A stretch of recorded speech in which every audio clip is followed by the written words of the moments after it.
Sabes por que os caraveis son un símbolo da Revolución Portuguesa do 25 de abril? A protagonista desta historia é unha muller con raíces galegas, Celeste Martínez Caeiro. Nada en Lisboa e de nai galega, no momento da Revolución, a nosa protagonista traballaba nun café de Lisboa chamado Sir, no edificio Franxiñas.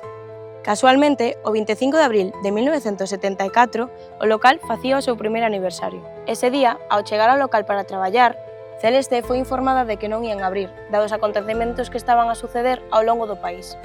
Para celebrar o aniversario do local, o seu xefe mercara flores, convidando algunhas empregadas a levar algunhas. Celeste decidiu coller un ramo de caraveis e encamiñouse á súa casa no barrio de Chiado. Á altura da Rúa do Carmo, un soldado participante no movemento revolucionario achegouse a pedirlle un cigarro.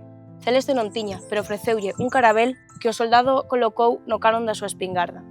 O resto do ramo repartiuno entre os demais soldados que estaban ali, os cales repetiron o xesto do seu compañeiro. A acción rápido se estendeu e a xente acudiu ás florarías da capital portuguesa a mercar craveis, converténdose no símbolo dunha revolución que puxo fin a máis de 40 anos de ditadura. 25 de abril sempre!